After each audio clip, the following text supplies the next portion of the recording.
அவனுக்கு தெரியும் யார்கிட்ட எப்படி சம்பாதிக்கணும் நல்லா தெரியும். இப்ப நம்ம ஆளுங்க இங்க இருந்து போதா, இங்க ஆட்ட சம்பாதிக்கிறதுக்கு நிறைய வச்சிருக்கான் அவன். அப்படியே போட்டு எனக்கு தெரிஞ்சு இயேசுவில் சிலுவையில் அரைஞ்ச மரத்தில் செய்யப்பட்ட சிலுவைன்னு ஒரு 20 வருஷமா வருது. இயேசு ஒரு சிலுவை மரத்தில் அரைச்சாங்கல்ல, அதே மரத்துல செஞ்ச சிலுவைன்னு குட்டி குட்டியா வரும், வீட்டுல தொங்க விட்டுருப்பாங்க. என்னன்னு கேட்டா அது ஒரு பெருமையா சொல்லுவாங்க, இயேசு ஒரு மரத்துல அடிச்சாங்க இல்லைங்க, அந்த மரத்துல செஞ்ச சிலுவை ஆம்பாங்க. அப்படி எனக்கு தெரிஞ்சு ஒரு 10 வருஷம் இருக்கு. இயேசு ஒரு மரத்துல அடிச்சாங்களா, ஒரு டன் மரத்துல ஏத்தி விட்டாங்களா? எவ்வளவு சிலுவை செய்யறது? நிறைய பேர் இருக்காங்க அப்படி. நான் என்ன சொல்றேன்னா, நீங்க அது ஒரு ஞாபகார்த்தமா ஒரு பொருளை வாங்கி வச்சுக்கிறதுல தப்புனே சொல்ல வரல. அத புனித பொருள்னு சொல்லி அது மேல அப்படியே வாஞ்சை ஆகி அதை தொட்டு கும்புறது, அதை கண்ணுல ஒத்திக்கிறது, அதெல்லாம் செய்யாதீங்க. உங்களுக்கும் எனக்கும் பரிசுத்தம் என்பது எங்கேயுமே இல்ல. எங்கே முழங்கால் போட்டு பாவ மன்னிப்பு கேட்கிறீங்களோ அங்கேயே கர்த்தர் பாவங்களை மன்னிக்க வல்லமை உள்ளவரா இருக்கிறார். அவ்வளவே நம்மளுக்கு ஆண்டவர் வச்சிருக்கிறது. நம்ம ஆண்டவர் நம்மள எந்த கஷ்டமும் படுத்தவே இல்லை. அந்த ஊருக்கு போ, இந்த ஊருக்கு போ, முடிய கொடு, தலையை கொடு, எதையுமே கேட்கல. ஆண்டவர் சொன்னார், உனக்காக நான் எல்லாத்தையும் கொடுத்துட்டேன், நீ இருதயத்தை மட்டும் கொடுத்தீனா போதும், நான் உன் பாவத்தை மன்னிச்சு கொடுத்துறேன்னு சொல்றாரு. இவன் கேட்க மாட்டேன், அடம் முடிக்கிறான். எனக்கு போய் அங்க போய் மண் அள்ளிக்கிட்டு வரான் எருசலேம்ல இருந்து. என்னன்னு கேட்டா புனித மண்ணுங்கிறான். இதை எதுக்கு அங்க அள்ளணும்? அவன் மண்டையில இருக்கு, தட்டினாலே விழும் களிமண்ணு. அதை எதுக்கு போய் அங்க இருந்து போய் எடுத்துட்டு வர்றது? கேட்டா ஒருத்தர் என்கிட்ட கோச்சிக்கிறாரு, நீங்க எப்படி ஒரு புனித நகரத்தை இப்படி எல்லாம் பேசுவீங்க? அது நான் இப்பவும் சொல்றேன், நான் சொல்லல, கலாத்தியர்கள் 4ஆம் அதிகாரத்துல பவுல் சொல்றாரு, இந்த எருசலேம் அடிமைப்பட்டிருக்கிறது, நம்முடைய மேலான தாயானவள் சுயாதீனம் உள்ளவள், புதிய எருசலேம் திரும்பி வருதுங்கிறாரு. நமக்கு ஆண்டவர் பரிசுத்த பூமி வச்சிருக்கிறாரு. நான் இப்ப எருசலேமை குறை சொல்றேன்னு நினைச்சிடாதீங்க. திருப்பி அடுத்து இதுவரை சொல்லிடலாம், அவர் எருசலேமுக்கு விரோதமா பேசுறேன். நான் எருசலேமுக்கு விரோதமா பேசல, உங்களை விட எருசலேமுக்காக ஜெபம் பண்றான். நான் எருசலேமின் சமாதானத்துக்கு கர்த்தர் வேண்டிக் கொள்ள சொல்றாரு. அதுக்காக நீங்க எருசலேம புனித நகரம், புண்ணிய பூமி, அங்க போய் மண் அள்ளிக்கிட்டு வந்து, யோர்தான் தண்ணி அள்ளிக்கிட்டு வந்து, அது இது கூட பரவாயில்ல, மன்னிச்சிடலாம். ஒரு ஆள் கொண்டு வந்தாரு, பாவமா இருந்துச்சு. அவரை பார்த்தா வெள்ளை கலர் பாட்டில் ஒண்ணு கொண்டாரு, மண்ணு மாதிரி இருக்கு. மண்ணு தானாமா அது? என்னன்னு கேட்டதுக்கு அவர் சொன்னாரு, ஐயா இது ரொம்ப விசேஷம். இது என்னன்னு கேட்டேன். அவர் சொன்னாரு, ராத்திரி ஏரோது பிள்ளைய கொலை செய்ய வரும்போது யோசேப்பு மரியாதை கூட்டிட்டு போனார்ல, அந்த ராத்திரியில போற வழியில ஒரு குகையில தங்கி இருக்கிறாங்க. எனக்கு தெரியாது, இவன் கூட போயிருப்பான் போல, பைபிள்ல இல்ல, அதுல சொல்றாரு அவரு. இந்த மாதிரி கூடவே அதுல ஒரு குகையில போய் தங்குனாங்க. இயேசு பசியில அழுது இருக்கிறாரு. அழுத உடனே மரியாள் பால் கொடுத்துருக்காங்க. கொடுத்த உடனே இயேசுநாதர் குடிக்க தெரியாம கீழே துப்பி இருக்கிறாரு. நான் சொல்லல, அந்த கதை இருக்கு, அப்படியே இருக்கு. துப்புன இடம் ஃபுல்லா இப்ப மண்ணு ஒயிட்டா மாறிடுச்சு. அதுக்கு அவருக்கா பாருங்க, அவன் பெரிய ஆளு, பால் மாதா கோயில் ஒண்ணு கட்டிட்டான். அவனை சும்மாவா சொல்லணும்? அவன் சும்மா எதுக்குன்னா மாதாவை சேர்த்துருவான். பால் மாதா கோயில் ஒண்ணு கட்டிட்டான். கட்டிட்டு அங்க போறவங்க எல்லாம் பாட்டில் அந்த மண்ணை வித்துக்கிட்டு இருக்கான். இயேசு பால் துப்பன இடம், இயேசு பால் துப்பன இடம்னு சொல்லி பாட்டிலா இவங்க வாங்கிட்டு வரான். மண்டையில மசாலா வேண்டாம். இயேசு பால் துப்பன இடத்துல மண்ணு ஒயிட்டா இருந்தா பல்லு வலிக்கு துப்பின இடத்துல எப்படி இருக்கணும்? இயேசு 33 வருஷம் பல்லு வலிக்கு தூக்கி இருக்கிறார் இல்லையா? ஆமாவா இல்லையா? அப்ப இயேசு ரத்தம் சிந்தின இடத்துல மண்ணு எப்படி இருக்கணும்? இத போய் காசு கொடுத்து வாங்கிட்டு வரா. நம்ம எதாவது கேட்டோம்னா திட்டா. நீங்களும் அப்படி இருக்காதீர்கள். இனிமேட்டு போக மாட்டேன் சொல்லுங்க பாப்போம். அப்ப போற பிளான்ல இருந்திருக்கியா? அவங்க நினைக்கிறாங்க இந்த மீட்டிங் முடிகிற வரைக்கும் நான் அலையில சொன்ன ஏன்னு மட்டும் கேளு அப்படின்னு. கவனிச்சுக்கொள்ளுங்க, நம்முடைய ஆண்டவர் நம்ம கொடுத்திருக்கிற பாவ மன்னிப்பு மாதிரி விலையேற பெற்றதும் ரொம்ப லகுவானதும் உலகத்திலே யாருக்கும் கிடைக்காத ஒன்று. ஆண்டவர் ஒண்ணுமே சொல்லல, நீ முழங்கால் போட்டு பாவ மன்னிப்பு நான் மன்னிச்சிடுறேங்கிறாரு. எதுக்கு அதுக்கு இவ்வளவு கஷ்டப்படுறாங்கன்னே தெரியவே இல்லை. புனித நகரம்னு நான் என்ன சொல்றேன்னா, ஒரு குரூப் அதை பிசினஸா பண்ணுது, அது அவங்க இஷ்டம். நீங்கள் ஏமாறாதிருங்கள். எங்கேயுமே புனிதம் கிடையாது. நீங்க உங்க வீட்டுல ரூம்ல கதவை சாத்திட்டு ஜெபம் பண்றீங்களா, அது புனிதம். அந்த இடம் தேவன் உங்களை நிரப்புறாரு பாருங்க, அங்கே உங்கள் பாவம் மன்னிக்கப்படுது. அவ்வளவுதான், வேலை முடிஞ்சிருச்சு. அப்போ யூதனுக்கு அது பரிசுத்த நகரம். அவன் என்ன சொல்றான்னா, இது எனக்கு பரிசுத்த நகரம். சோ அவங்க என்ன சொல்றாங்க, அந்த வசனம் என்ன சொல்லுதுன்னா, புறஜாதியாரின் காலம் நிறைவேறும் வரை எருசலேம் புறஜாதியாரால் மிதிக்கப்படும். அப்படின்னா என்ன அர்த்தம்னா, ஒவ்வொரு மதக்காரங்களுக்கும் ஒரு புனித நகரம் இருக்கு. இப்ப இவங்களுக்கு இருக்கு, இந்த பக்கத்துல இருக்குது இல்லையா, அந்த மாதிரி ஒவ்வொருத்தருக்கும் இருக்கு. அந்த மாதிரி யூதர் எருசலேமை புனித நகரமா மாத்திடுவான். எப்ப மாத்துவானா, இந்த இடம் போன உடனே. ஏன்னா புறஜாதியார் உள்ள வர முடியாது. ஃபுல்லா என்ன பண்ணிடுவான், இப்பவே அதை உள்ள லாக் பண்ணிட்டான், யாரும் வரக்கூடாதுன்னு உள்ள. நீங்க பாருங்க, இதை தட்டுவாங்க. இதை தட்டி முடிச்ச உடனே டோட்டல் எருசலேமும் புறஜாதியார் நகரம், உள்ள யாரும் புறஜாதியார் வரக்கூடாது. இப்போ நீங்க சவுதி அரேபியாவுக்கு போனீங்கன்னா மெக்காக்குள்ள புறஜாதியார் போக முடியாது. 75 கிலோமீட்டர்ஸ்ல நிறுத்திடுவான். அது உள்ள ஒன்லி அந்த மதக்காரங்க மட்டும்தான் போகணும்னு வச்சிருக்கிறாங்க. இதே மாதிரி பல நாடுகள்ல பல மதங்கள்ல இருக்கு. அதே மாதிரி யூத மாத்திடுவான். அது எதுக்கான அடையாளம்னா புறஜாதியாரின் காலம் நிறைவேறுகிறது, சபை காலம் முடிவுக்கு வருது, நியாயப்பிரமாணம் தொடங்குதுன்னு அர்த்தம். அந்த அவங்க ஆலயம் வருதுன்னா என்ன அர்த்தம்? நியாயப்பிரமாணம் தொடங்குதுன்னு அர்த்தம். சோ கர்த்தர் சொன்னபடி நம் கண்களுக்கு முன்பாக இதை விழுகிறதை நீங்கள் பார்க்கும் பொழுது நம்முடைய காலம் என்ன வருகிறது? முடிவுக்கு வருகிறதுன்னு அர்த்தம். ஆண்டவர் சொன்னபடி இப்ப யோசிச்சு பாருங்க, அதனுடைய 1 கிலோமீட்டருக்கு முன்னாடி வரைக்கும் என்ன வந்து விழுந்துருச்சு? மிசைல்ஸ் வந்து விழுந்துருச்சு. அது விழுந்துச்சு, இதை மட்டும் கீழே தட்டினாங்கன்னா உலகத்துக்கு பேரழிவு. புறஜாதியாரின் காலம் நமக்கு முடிவடைகிறது, உபத்திரவ காலம் ஆரம்பிக்கிறது என்று அர்த்தம். இது ஏன் உங்களுக்கு இவ்வளவு சொல்லப்படுதுன்னா, இது அத்தனையும் இந்த 75 வருஷத்துல நடக்கிற சம்பவம். 1900 வருஷமா இல்லாத ஒரு விஷயம் எப்ப நடக்குது? இந்த 75 வருஷத்துல நடக்குது. அப்படின்னா நீங்களும் நானும் தான் கடைசி காலச்சரங்கள். இஸ்ரவேல்னு ஒரு தேசம் உருவாகி ஒரு எருசலேம் பட்டணம் வந்து இப்ப அந்த இடத்துல 3வது தேவாலயம் கட்டத்துக்கு எல்லாம் ரெடி ஆகி, ஒரு பக்கம் ரஷ்யா ஈரான் எல்லாம் வந்து அந்த இடத்தை ஆக்குபை பண்றதுக்கான எல்லாம் ரெடி பண்ணிட்டாங்கன்னா நம்முடைய காலம் முடிவுக்கு வருகிறது என்று அர்த்தம். அல்லேலூயா. இதுல இதுதான் வருகைக்கான காலங்கிறத எதை வச்சு நீங்க சொல்றீங்க அப்படின்னு கேட்டா, இப்ப நீங்க வாசிச்சது லூக்கா 21, 24, 21, 28 வாசிங்க பாப்போம். 21, 28 வாசிங்க. இவைகள் சம்பவிக்க தொடங்கும் போது உங்கள் மீட்பு சமீபமாய் இருப்பதால் நீங்கள் நிமிர்ந்து பார்த்து தலைகளை உயர்த்துங்கள் என்றார். இவைகள் சம்பவிக்க தொடங்கும் போது உங்கள் மீட்பு சமீபமாக இருப்பதால் அப்படின்னா என்ன அர்த்தம்? இது எப்போ இந்த விஷயங்கள்லாம் நடக்க ஆரம்பிக்குதோ அப்ப நம்முடைய மீட்பு என்னவாயிருச்சு? சமீபம். நிமிர்ந்து பார்த்து தலைகளை உயர்த்துங்க. அதோட அர்த்தம் என்ன அப்படின்னு சொல்லி கேட்டீங்கன்னா, அப்போஸ்தலர் நடவடிக்கைகள் 1ஆம் அதிகாரம் 6 முதல் 9 வசனத்துல இயேசு பரமேறி போகும் பொழுது எல்லா வானத்தை அண்ணாந்து பார்த்துக்கிட்டு இருப்பாங்க. அப்போ ஒரு தூதன் வந்து சொல்லுவான், கலிலேயரே ஏன் வானத்தை அண்ணாந்து பார்க்கிறீர்கள் அப்படின்னு கேட்ட உடனே அவங்க சொல்லுவாங்க, இயேசுவை பார்க்கிறோம். அப்ப அவன் சொல்லுவான், நீங்கள் பார்க்கும்படி இயேசுவானவர் எப்படி ஏறி போனாரோ அப்படியே இறங்கி வருவார். எப்போ வருவார்ன்றதுக்கு பதில் தான் லூக்கா 21, 28. முன்னாடி இயேசு சொல்லிட்டாரு, இவைகள் சம்பவிக்க தொடங்குகிறதை நீங்கள் பார்க்கும் பொழுது உங்கள் மீட்பு சமீபமாய் இருப்பதால் உங்கள் தலைகளை உயர்த்துங்கள். வானத்தை நோக்கி பாருங்க, ஆண்டவர் வருகிற காலம் சமீபமாயிற்று என்று அர்த்தம். சரி, இவைகள் சம்பவிக்க தொடங்கும் போதுனா எப்போ? அக்டோபர் 7, 2023 தொடங்கி 2 வருஷம் ஆச்சு. நம்ம கண்களுக்கு முன்பாக அப்படியே எல்லைகள் எல்லாம் என்ன ஆகுது? விஸ்தாரமாகுது, பெருசாகுது, அடுத்த நிலைமைக்கு போய்கிட்டே இருக்குது. கர்த்தர் சொன்னபடி இந்த யுத்தம் அடுத்த லெவலுக்கு போகும். நேத்து கவனிச்சிருந்தீங்கன்னா உங்களுக்கு தெரியும் நினைக்கிறேன், கத்தாருடைய மிகப்பெரிய ஆயில் ரிஃபைனரி அடிச்சிட்டாங்க. கவனிச்சிங்களா? இப்போ கத்தார்ல இருந்து எல்லாருமே இப்ப ஈரானுக்கு அகைன்ஸ்டா மாறி இருக்கிறாங்க. இப்ப யுத்தம் இன்னும் என்னவா மாறுது? பெருசாக மாறுகிறது. நிறைய பேர் நினைச்சாங்க எப்பவும் போல இது என்னவாயிடும், நின்னுரும், ஸ்டாப் ஆயிரும் பார்த்தாங்க. அந்த பிராந்தியம் முழுவதுக்கும் பரவுதுன்னு சொல்றாங்க யுத்தம். இதுக்கு நடுவுல நார்த் கொரியா, ஜப்பான் பக்கம் என்ன பண்ணி இருக்குது?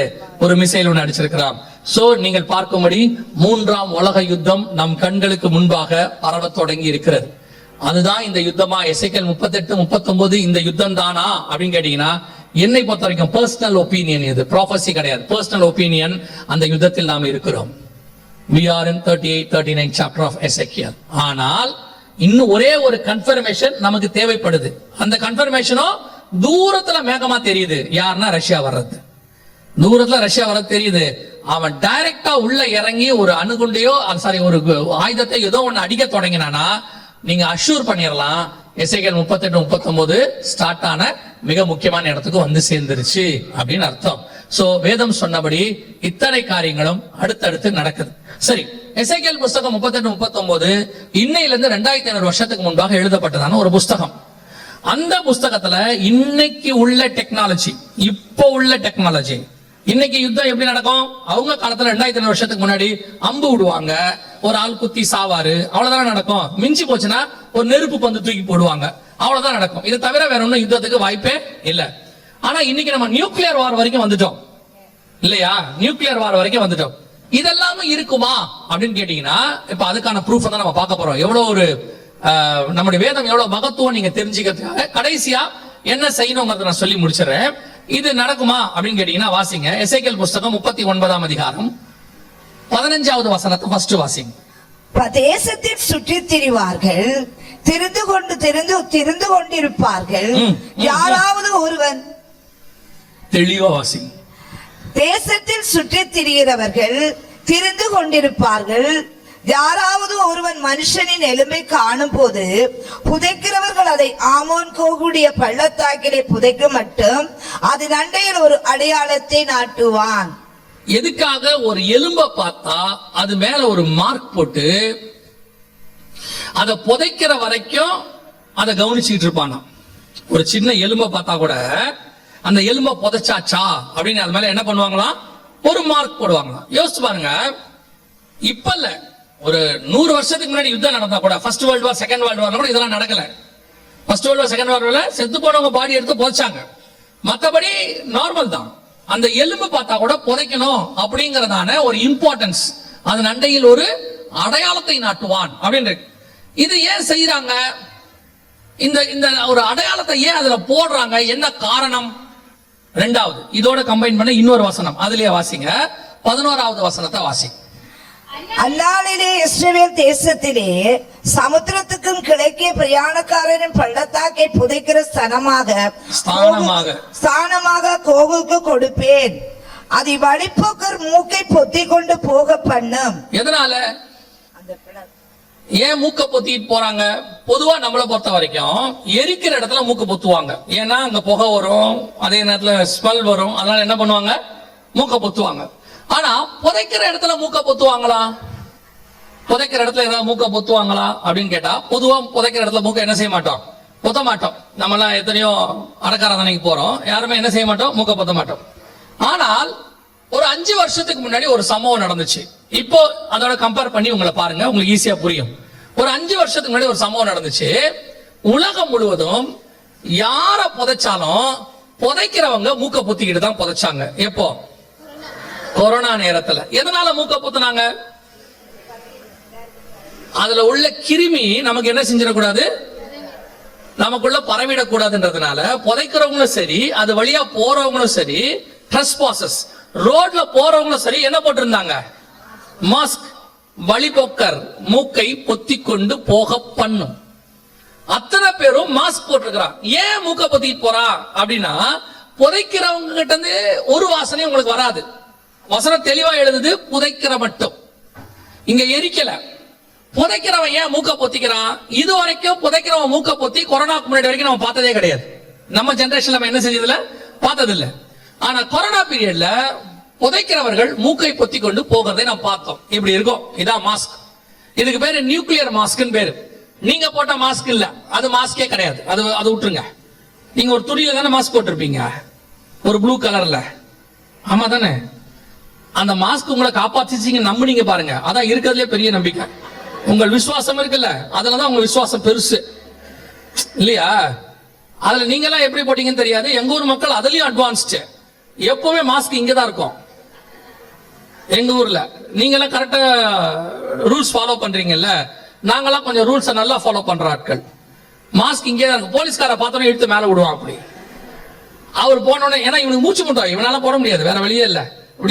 அந்த மாஸ்க் என்ன காப்பாத்துச்சு நம்ம நம்புறோம்ல, அது பெரிய விஷயம். ஆக்சுவலா இதான் உண்மையில ஒரிஜினல் மாஸ்க்.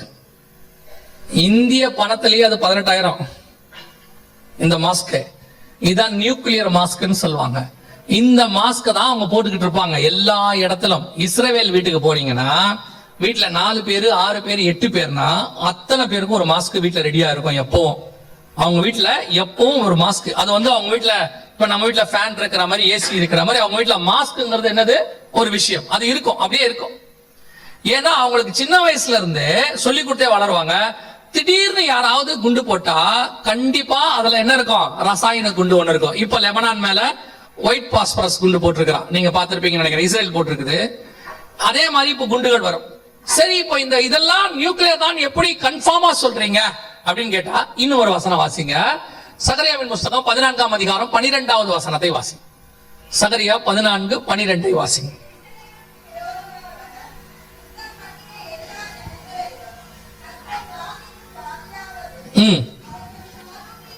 நல்லா கவனிங்க. அவர்கள் காலூன்றி நிற்கையில் அவருடைய சதை அழிந்து போகும், அவர்கள் கண்கள் தங்கள் குழியிலேயே கெட்டு போகும். அந்த வசனம் என்ன சொல்லுது பாருங்க. நீங்க இந்த வசனத்தை இப்ப வச்சுக்கிட்டு பார்க்க கூடாது. இது எப்ப சொல்லப்படுனா தரியு அரசாண்ட வருஷத்துல சொல்லுது. தரியுங்கிறவரு இயேசு கிறிஸ்துவுக்கு முன்னாடி 538 ஆண்டு காலத்துல உள்ளது. அப்பதான் பகரியாவின் மகன் சகரியா. தரியுவின் அரசாண்ட 2ஆம் வருஷம் அப்படின்னு இருக்கும். கிட்டத்தட்ட இன்னையிலிருந்து ஒரு 2700 வருஷத்துக்கு முன்னாடி, 2500 வருஷத்துக்கு முன்னாடி உள்ள ப்ராபசி. அன்னைக்கு சகரியாவுக்கு தீர்க்க தரிசனமா கர்த்தர் காண்பிக்கிறாரு. அந்த வசனம் சொல்லுது, அவர்கள் காலூன்றி நிற்கையில் சதை அழுகி போகும். நின்னுகிட்டு இருக்கும் போதே அவர்கள் கண்கள் குழியிலேயே கெட்டு போகும். பார்த்துக்கிட்டு இருக்கும் போது அவர்கள் நாவு வாயிலேயே அழுகி போகும். அப்படியே நிக்கும் போதே எல்லாமே நடக்கும்ங்கிறாரு. இது 2500 வருஷத்துக்கு முன்னாடி யுத்தத்துல இப்படி நடக்க வாய்ப்பு இருக்குதான்னு கேட்டீங்கன்னா 1943 வரைக்கும் வாய்ப்பு இல்ல. அதுக்கு முன்னாடி அப்படி ஒரு குண்டே இல்ல. 1943ல ஹிரோஷிமா நாகசாக்கில ஒரு குண்டு போட்டாங்க, அணுகுண்டு போட்டாங்க. அப்பதான் உலகத்துக்கு தெரியும் அணுகுண்டுன்னு ஒண்ணு இருக்கு.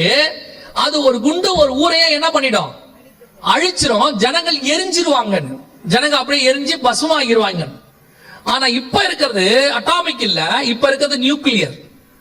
அதை விட 20,000 மடங்கு சக்தி வாய்ந்தது. இங்க இருக்கு பாருங்க, இதெல்லாம் மிகப்பெரிய சக்தி வாய்ந்த குண்டு. Father of the bomb, mother of the பாம்னு வச்சிருக்கான். ரெண்டுத்துக்கும் பேரு. மதர் ஆஃப் த பாம்ங்கிறது அமெரிக்கா வச்சிருக்கிறது, இந்த ஆரஞ்சு கலர்ல இருக்கிறது. இது ஹிரோஷிமா நாகசாக்கில போட்டதை விட 20,000 மடங்கு சக்தி வாய்ந்தது. இந்த பக்கம் இருக்கிறது ரஷ்யாவுது, ஃபாதர் ஆஃப் த பாம்னு சொல்லுவாங்க. அமெரிக்காவை விட 4 மடங்கு, இந்த பாமை விட 4 மடங்கு பெருசு. அப்படின்னா கணக்கு பண்ணீங்க 80,000 மடங்கு பெருசு ஹிரோஷிமா நாகசாக்கியை விட. இது நான் சொல்றது 2015 கணக்கு. இப்ப என்ன வச்சிருக்காங்கன்னு யாருக்கும் தெரியாது. இது அப்ப வந்த ரிப்போர்ட். இப்ப என்ன இருக்குன்னு யாருக்கும் தெரியாது. ஒரு யுஎன்னுடைய ஐநா சபையினுடைய ஆய்வாளர் சொல்றாரு, எல்லா நாடுகளும் தங்க கிட்ட என்னென்ன வெப்பன்ஸ் இருக்குன்னு ஒரு கணக்கு கொடுக்கணும் யுஎனுக்கு. அந்த கணக்கு வந்து பொய் கணக்கு, எவனும் ஒரிஜினல் கொடுக்க போறதே இல்ல. அந்த கணக்கின்படி இந்த பூமிய 400 தடவை எரிக்கலாமா? பைபிள் கணக்கும்படி இன்னும் ஒரு தடவை தான் எரிக்கணும். ஆனா இந்த பூமியை எத்தனை தடவை எரிக்கலாம்? 400 தடவை எரிக்கலாமா? 16,000 அணுகுண்டுகள் கணக்கின்படி இருக்கு. ஒரு குண்டு 20,000 மடங்கு சக்தினா 16,000 குண்டு கணக்கு பண்ணிக்கோங்க. வேதம் சொன்ன கடைசி காலத்தில் பூமியானது அக்கினிக்கு இரையாய். நோவா காலத்துல இந்த தீர்க்கதரிசனம் சொன்ன யாரும் நம்புவாங்களா? பூமி தண்ணியில தான் அழியுமா, நெருப்புல அழியாதும்பா. ஆனா அன்னைக்கு ஆண்டவர் எழுதுறாரு, இனி பூமியை தண்ணியில அழிக்க மாட்டேன். 2000 வருஷத்துக்கு முன்னாடி யோவான் ஸ்நானகன் சொல்றாரு, பூமியானது அக்கினிக்கு இரையாய் வைக்கப்பட்டிருக்கிறது.